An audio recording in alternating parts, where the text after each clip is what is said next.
أعوذ بالله من الشيطان الرجيم. بسم الله الرحمن الرحيم. خلقكم من نفس واحدة ثم جعل منها زوجها وأنزل لكم من الأنعام 8 أزواج يخلقكم في بطون أمهاتكم خلقا من بعد خلق في ظلمات 3 ذلكم الله ربكم له الملك لا إله إلا هو فأنى تصرفون. إن تكفروا فإن الله غني عنكم ولا يرضى لعباده الكفر وإن تشكروا يرضه لكم ولا تزر وازرة وزر أخرى ثم إلى ربكم مرجعكم فينبئكم بما كنتم تعملون إنه عليم بذات الصدور. اور اللہ نے تم سب کو ایک جان یعنی آدم سے پیدا فرمایا اور پھر اسی جان سے اس کا جوڑا بنایا یعنی حوا کو پیدا فرمایا. اور اللہ نے تمہارے لیے چوپاؤں میں سے 8 جوڑے اتارے ہیں.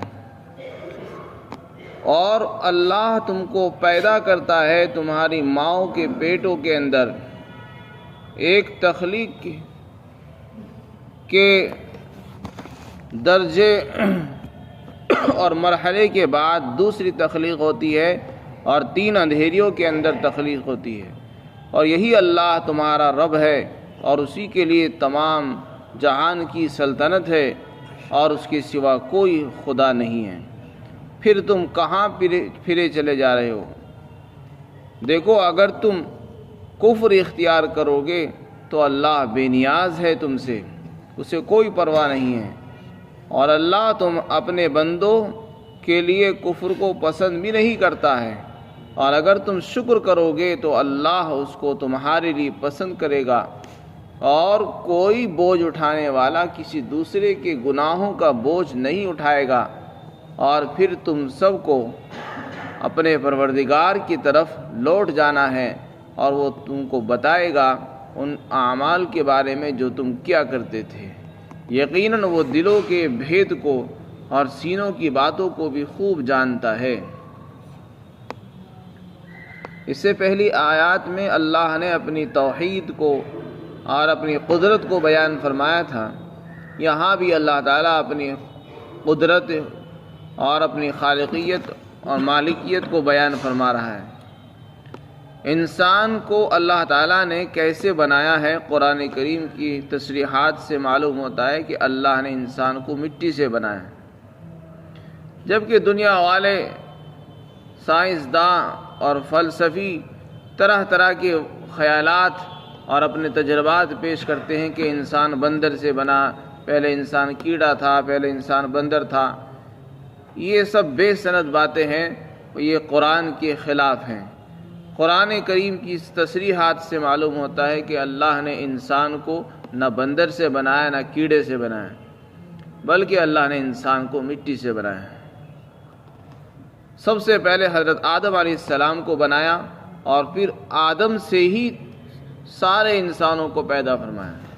یہاں پر اسی کی تصریح فرمائی کہ اللہ نے تم سب کو ایک جان سے بنایا.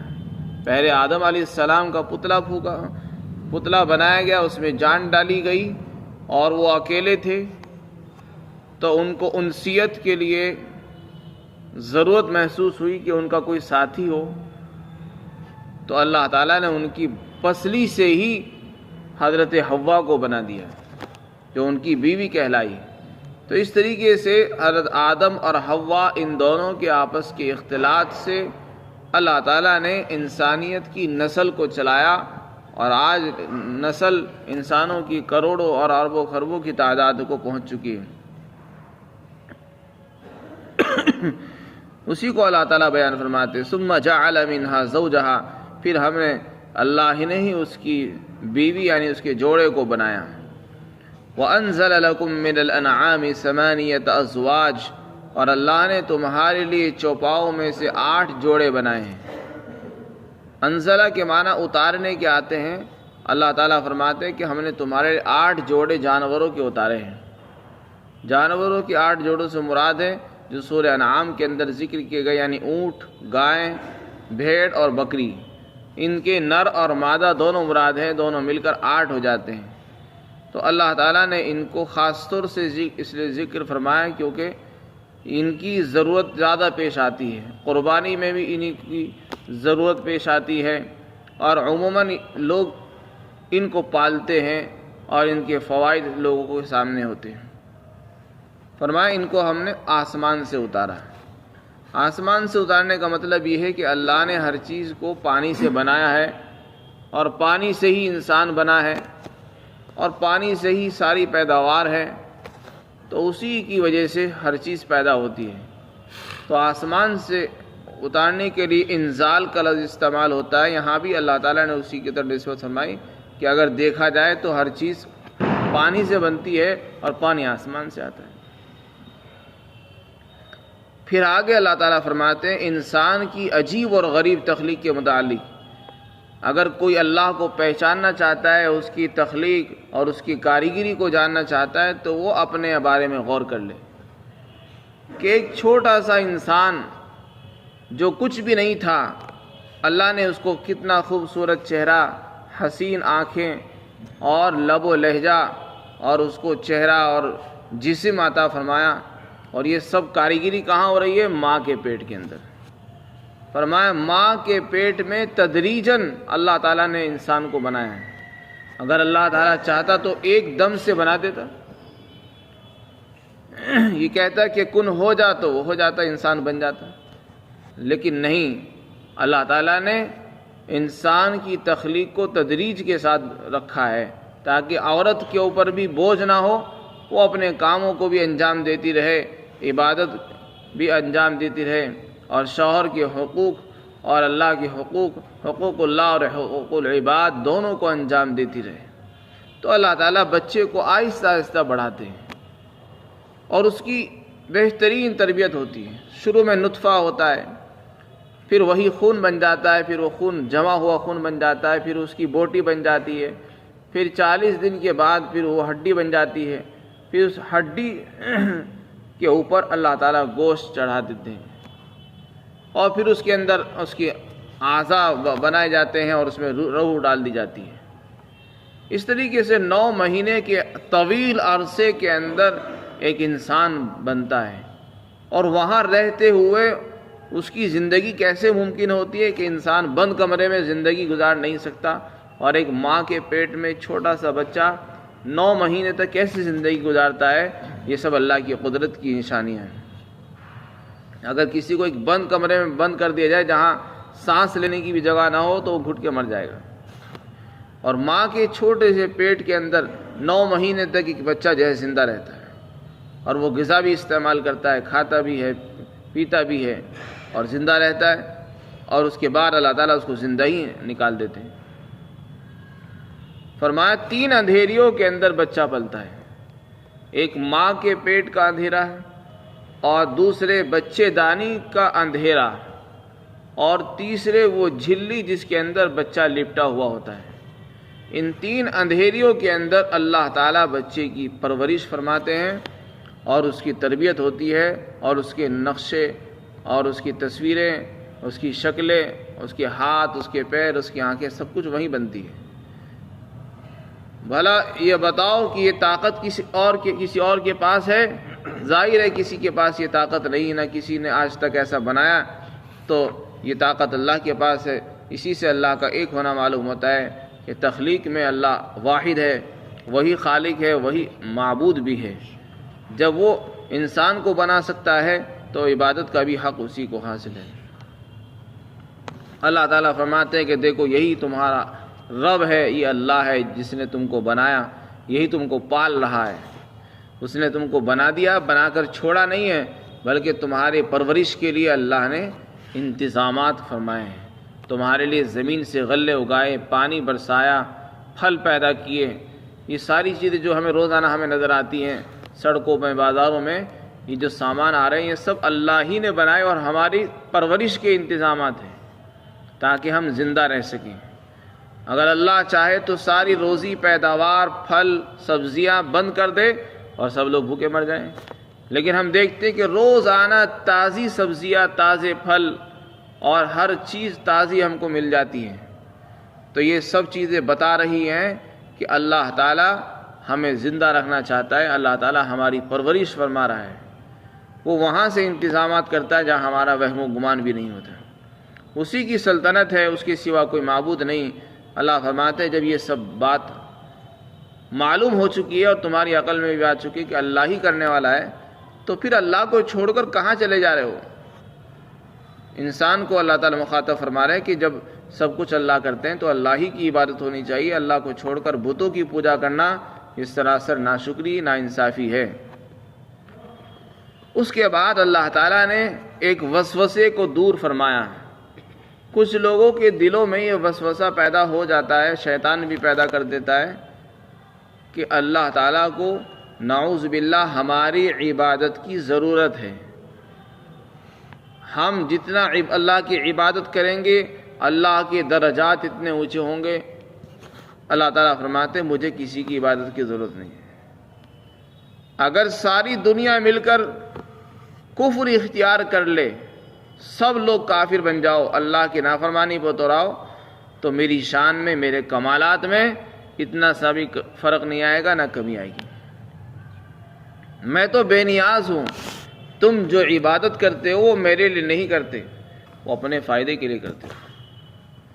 یہ بات الگ ہے، مجھے کفر پسند نہیں ہے اپنے بندوں کا، میں اپنے بندوں کے کفر پر راضی تو نہیں ہوں، البتہ ایمان سے خوش ہوں، لیکن اس کا مطلب یہ نہیں ہے کہ مجھے ان کی عبادت کی ضرورت بھی ہے۔ عبادت کی ضرورت ہرگز نہیں ہے، البتہ کفر کو ناپسند کرتا ہوں۔ تو اس لیے فرمایا کہ اگر ساری دنیا کے لوگ اور سب لوگ کافر بن جائیں تو اللہ کے کمال میں، اللہ کی بلندی میں، بزرگی میں کوئی کمی نہیں آئے گی۔ تو اللہ تعالیٰ بتانا چاہتے ہیں کہ دیکھو جو آدمی اللہ کی عبادت میں، دین کے کام میں لگا ہوا ہے، اس کو کبھی بھی غرور نہیں ہونا چاہیے اپنی عبادت پر کہ میں اللہ کا اتنا کام کر رہا ہوں، دین کے میں نے اتنے کام کر دیے۔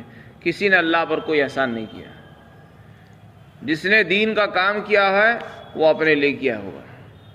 اللہ کو نہ کسی کے کام کی حاجت ہے نہ ضرورت ہے، اور اللہ بے نیاز ہے، بلکہ کام کر کے اللہ تعالیٰ پر احسان نہیں جتانا چاہیے، شکر ادا کرنا چاہیے کہ تو نے ہم سے کام لیا ہے۔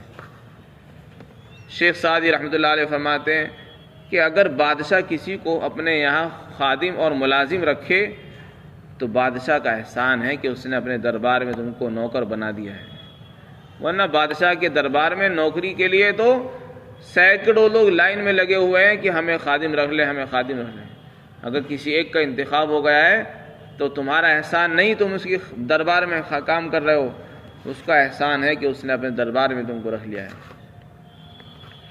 اسی طریقے سے اللہ تعالیٰ اگر اپنے دین کی خدمت کے لیے ہمیں قبول کر لے اور ہم دین کے کام میں لگ جائیں تو یہ دین کا کام اللہ پر کوئی احسان نہیں، بلکہ ہمارے لیے بھلائی اور خوش قسمتی کی بات ہے کہ اللہ نے ہمیں اپنے دین کی خدمت کے لیے قبول فرمایا۔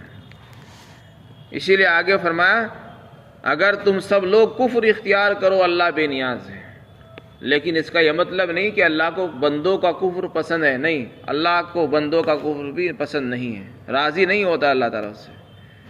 پھر دوسری طرف فرمایا اور اگر تم شکر کرو گے تو اس سے بھی میرے کمالات میں کوئی اضافہ نہیں ہوگا، البتہ میں شکر کو پسند ضرور کرتا ہوں اور اس کا فائدہ تم کو ہی ہوگا۔ وَلَا تَزِرُ وَازِرَةٌ وِزْرَ أُخْرَىٰ، آگے فرمایا کفار اور مشرکین ایک دوسروں کی دیکھا دیکھی کفر اختیار کرتے ہیں، اپنے بڑوں کے کہنا مانتے ہیں اور ان کے کہنے میں آ کر ظلم و زیادتیاں کرتے رہتے ہیں، اور یہ سمجھتے ہیں کہ ہم یہ جو کفر کر رہے ہیں ان کے کہنے کی وجہ سے کر رہے ہیں، اگر ہم غلط کر رہے ہوں گے تو اس کا وبال یہ خود بھگتیں گے، ہم کیوں بھگتیں گے؟ تو اللہ نے فرمایا کہ کوئی گناہ بوجھ اٹھانے والا کسی دوسرے کا بوجھ نہیں اٹھائے گا۔ جب تم نے کفر کو اپنے لیے چنا ہے تو اس کا انجام بھی تم کو ہی بھگتنا پڑے گا، کسی اور کو نہیں۔ فرمایا وَلَا تَزِرُ وَازِرَةٌ وِزْرَ أُخْرَىٰ، اور کوئی بوجھ اٹھانے والا دوسرے کا بوجھ، گناہوں کا بوجھ نہیں اٹھائے گا۔ گناہ تم نے کیا، بوجھ کوئی اور اٹھائے، ایسا کیسے ہوگا؟ ہاں اگر کوئی آدمی کسی کو گناہ کی دعوت دے رہا ہے اور اس کے کہنے سے تم نے گناہ اختیار کیا تو اس کو اس کے دعوت کا، گناہوں کی طرف بلانے کا گناہ ملے گا، لیکن اس کا یہ مطلب نہیں کہ تم کو کچھ نہیں ملے گا۔